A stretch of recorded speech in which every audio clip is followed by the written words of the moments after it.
मधुबन के बाबा मुरली वाले, आपका क्या कहना, आपका क्या कहना। ओम शांति।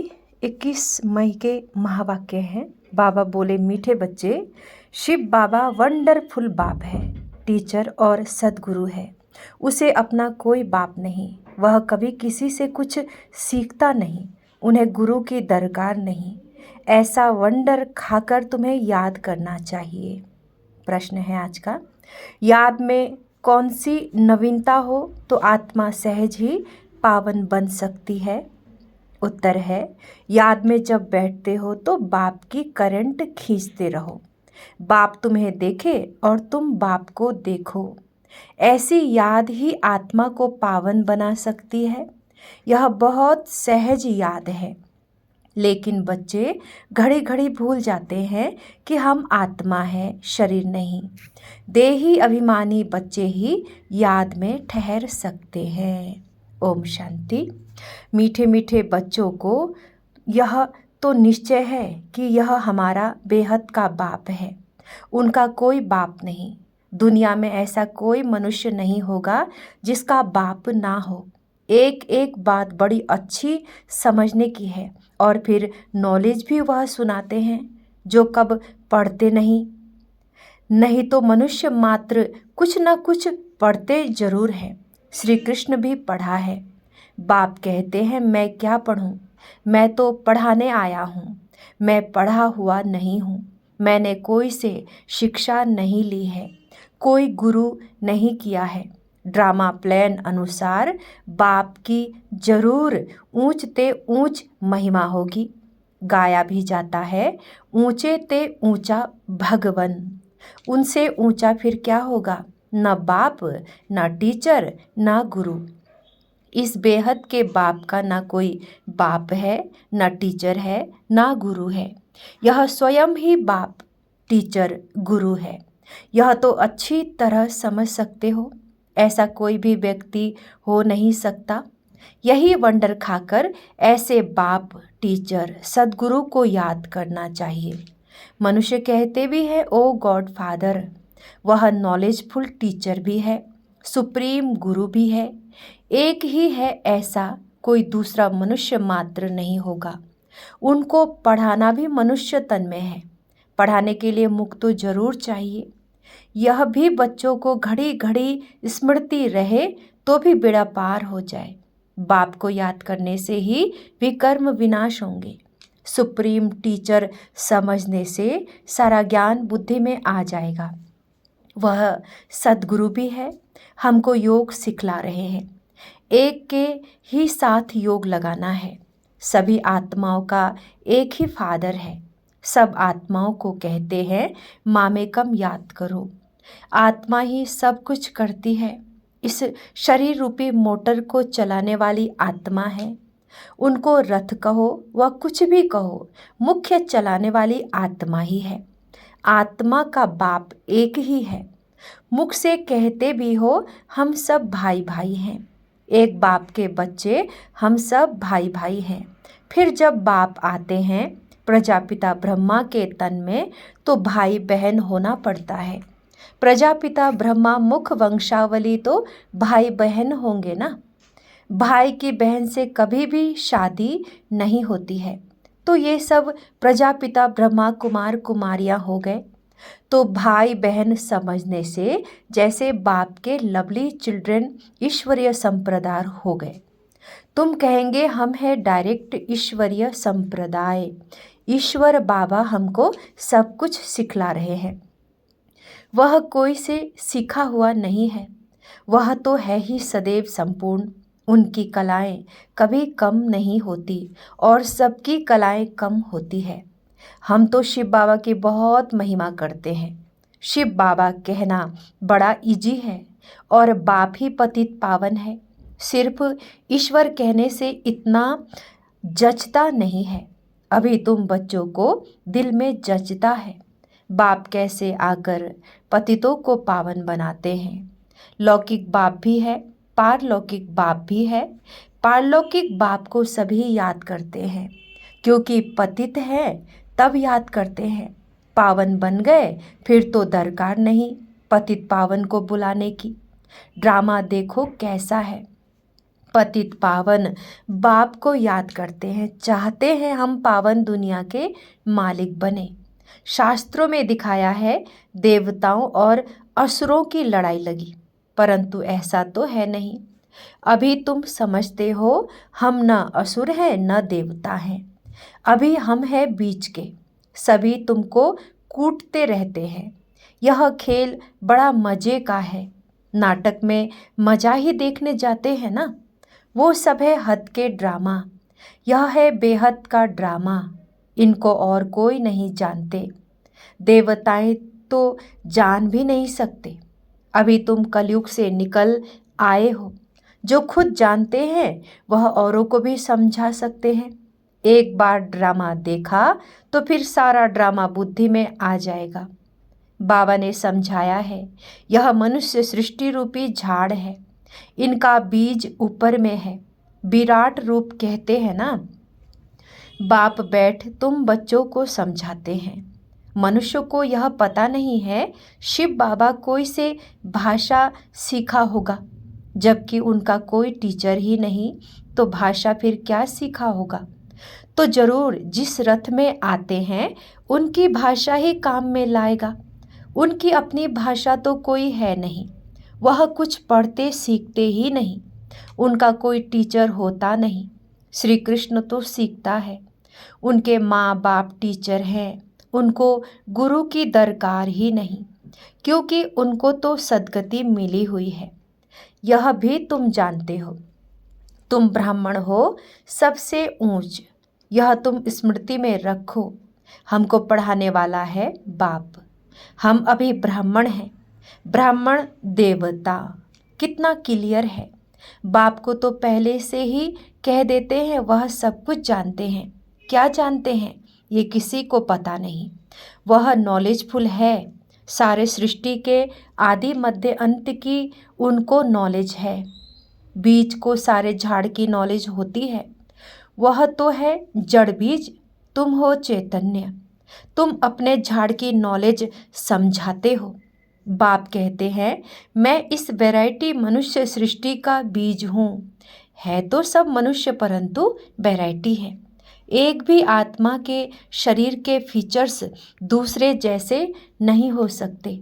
दो एक्टर्स एक जैसे नहीं हो सकते। यह है बेहद का ड्रामा। हम मनुष्यों को एक्टर्स नहीं कहते हैं, आत्मा को कहते हैं। वो लोग मनुष्य को ही समझते हैं। तुम्हारी बुद्धि में है कि हम आत्माएं एक्टर्स हैं, जो शरीर द्वारा डांस करते हैं। जैसे मनुष्य बंदर को डांस कराते हैं, ये भी आत्मा है जो शरीर को डांस कराती, पार्ट बजवाती है। ये तो बहुत सहज समझने की बातें हैं। बेहद का बाप आते भी जरूर हैं, ऐसे नहीं कि नहीं आते। शिव जयंती भी होती है। बाप आते ही तब है जब दुनिया चेंज होनी होती है। भक्ति मार्ग में श्री कृष्ण को याद करते रहते हैं, परंतु श्री कृष्ण आए कैसे? कलयुग में या संगम पर? तो श्री कृष्ण का रूप इन आँखों से देखा नहीं जा सकता, फिर उनको भगवान कैसे कहें? वह तो सतयुग का पहला नंबर प्रिंस है। उनका बाप टीचर भी है, गुरु की उनको दरकार नहीं, क्योंकि सदगति में है। स्वर्ग को सतगति कहा जाता है। हिसाब भी क्लियर है, बच्चे समझते हैं। मनुष्य 84 जन्म लेते हैं, कौन कौन कितने जन्म लेते हैं वह तो हिसाब करते हो। डीटी घराना जरूर पहले पहले आता है, पहला जन्म उनका ही होता है। एक का हुआ तो उनके पीछे सभी आ जाते हैं। ये बातें तुम जानते हो। तुम्हारे में भी कोई अच्छी रीति समझते हैं, जैसे उस पढ़ाई में होता है। यह है बहुत सहज, सिर्फ एक गुप्त डिफ़िकल्टी है।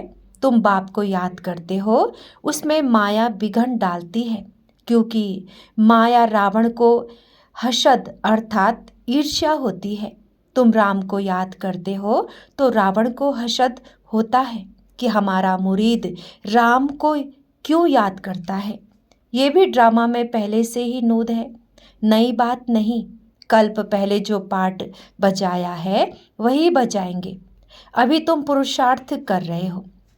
कल्प पहले जो पुरुषार्थ किया है वह अभी भी कर रहे हो। यह चक्र फिरता रहता है, कभी बंद नहीं होता है। टाइम की टिक टिक होती रहती है।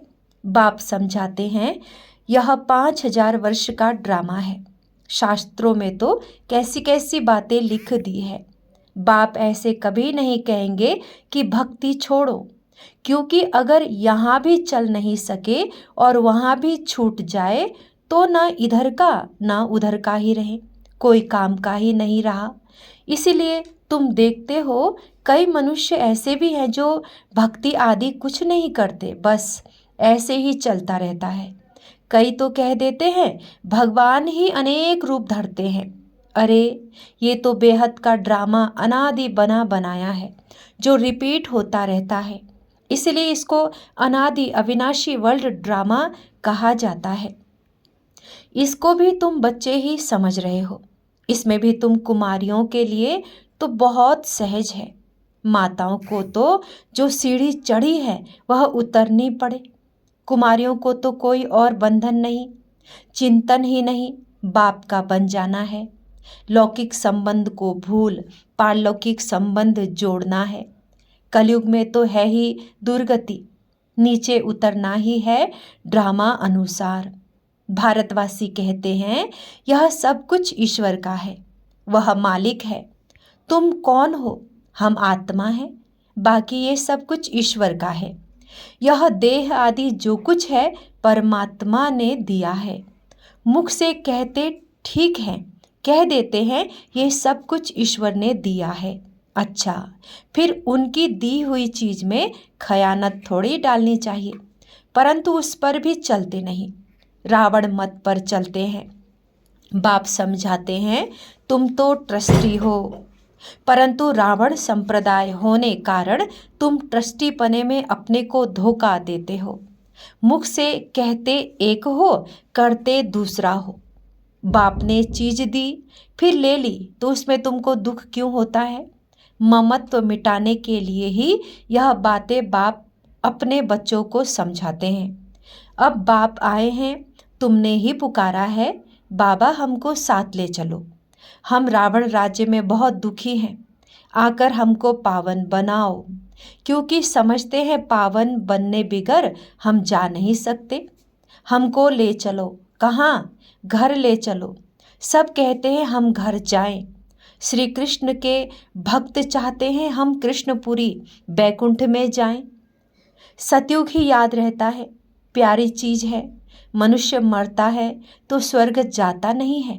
स्वर्ग तो सतयुग में ही होता है, कलयुग में होता है नर्क। तो जरूर पुनर्जन्म नर्क में ही होगा। ये कोई सतयुग थोड़ी है, वह तो वंडर ऑफ वर्ल्ड है। कहते भी हैं समझते भी हैं, फिर भी कोई मरता है तो उनके संबंधी कुछ भी नहीं समझते। बाप के पास जो 84 के चक्र की नॉलेज है वह बाप ही दे सकते हैं। तुम तो अपने को देह समझते थे, वह रॉन्ग था। अब बाप कहते हैं देही अभिमानी भव। श्री कृष्ण तो कह ना सके देही अभिमानी भव, उनको तो अपनी देह है ना। शिव बाबा को अपनी देह नहीं है, ये तो उनका रथ है जिसमें वह विराजमान है। उनका यह रथ है तो इनका भी रथ है।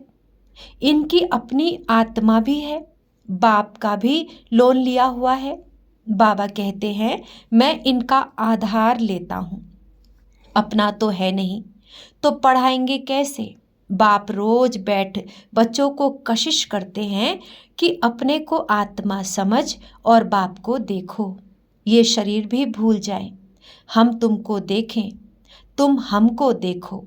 तुम जितना बाप को देखेंगे पवित्र होते जाएंगे। और कोई उपाय पावन बनने का है नहीं। अगर हो तो बताओ, जिससे आत्मा पवित्र होती हो। गंगा के पानी से तो नहीं होगी, पहले तो कोई को भी बाप का परिचय देना है। ऐसा बाप तो और कोई होता नहीं। नब्ज देखो ऐसा समझा है जो चकित हो जाए। समझे बरोबर इनको परमात्मा कहा जाता है। अभी तुम बच्चों को बाप अपना परिचय दे रहे हैं, मैं कौन हूँ ये भी बच्चों को मालूम है। हिस्ट्री रिपीट होती है, जो इस कलयुग के होंगे वही आएंगे, बाकी तो सब अपने अपने धर्म में चले जाएंगे। जो और धर्मों में कन्वर्ट हो गए हैं वह फिर निकल अपने अपने सेक्शन में चले जाएंगे। इसीलिए निराकारी झाड़ भी दिखाया है। ये बातें तुम बच्चे ही समझते हो, बाकी तो कोई मुश्किल ही समझते। 7 8 से कोई 1 2 निकलेंगे जो समझेंगे ये नॉलेज तो बहुत अच्छी है। यहाँ का जो होगा उनको तूफान कम आएंगे, दिल होगी फिर जाएं, जाकर सुने। कई फिर संग के रंग में भी आ जाते हैं तो फिर आते नहीं। जहाँ पार्टी को जाता हुआ देखेंगे तो उसमें लटक पड़ेंगे। मेहनत लगती है बहुत, कितनी मेहनत करनी पड़ती है। घड़ी घड़ी कहते हैं हम भूल जाते हैं, मैं आत्मा हूँ शरीर नहीं, ये घड़ी घड़ी भूल जाते हैं। बाबा भी जानते हैं बच्चे कामचिता पर बैठकर काले हो गए हैं, कब्र दाखिल हो पड़े हैं, इसलिए सावरे बन गए हैं। उनको ही फिर बाबा कहते हैं हमारे बच्चे सब जल मरे हैं। यह बेहद की बात है। कितनी करोड़ों आत्माएं हमारे घर में रहने वाली हैं, अर्थात ब्रह्मलोक में रहने वाली हैं। बाप तो बेहद में खड़े हैं ना, तुम भी बेहद में खड़े हो जाएंगे। जानते हो बाबा स्थापना करके चला जाएगा, फिर तुम राज्य करेंगे, बाकी सब आत्माएं शांति धाम में चली जाएंगी। अच्छा, मीठे मीठे सिखलते बच्चों प्रति माता पिता बाप दादा का याद प्यार और गुड मॉर्निंग। रूहानी बाप की रूहानी बच्चों को नमस्ते। हम रूहानी बच्चों के रूहानी बाप दादा को याद प्यार और गुड मॉर्निंग नमस्ते। ओम शांति बाबा, ओम शांति। धारणा के लिए मुख्य सार है। पहला पॉइंट, किसी भी एक्टर से रावण ईर्ष्या करे, बिघन डाले, तूफान में लाए तो उसे न देख, अपने पुरुषार्थ में तत्पर रहना है, क्योंकि हर एक एक्टर का पार्ट इस ड्रामा में अपना अपना है। यह अनादि ड्रामा बना हुआ है। दूसरा पॉइंट, रावण मत पर ईश्वर की अमानत में खयानत नहीं डालनी है। सबसे ममत्व निकाल पूरा ट्रस्टी होकर रहना है। आज वरदान दिया है बाबा ने। सदा एक रस मूड द्वारा सर्व आत्माओं को सुख शांति प्रेम की अंजलि देने वाले महादानी भव। विस्तार, आप बच्चों की मूड सदा खुशी की एक रस रहे, कभी मूड ऑफ, कभी मूड बहुत खुश, ऐसे नहीं।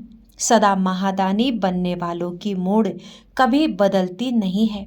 देवता बनने वाले माना देने वाले, आपको कोई कुछ भी दे, लेकिन आप महादानी बच्चे सबको सुख की अंजलि, शांति की अंजलि, प्रेम की अंजलि दो। तन की सेवा के साथ मन से ऐसी सेवा में बिजी रहो तो डबल पुण्य जमा हो जाएगा। स्लोगन है आज का, आपकी विशेषताएं प्रभु प्रसाद है, इन्हें सिर्फ स्वयं प्रति यूज नहीं करो, बांटो और बढ़ाओ। अच्छा, ओम शांति, ओम शांति, ओम शांति।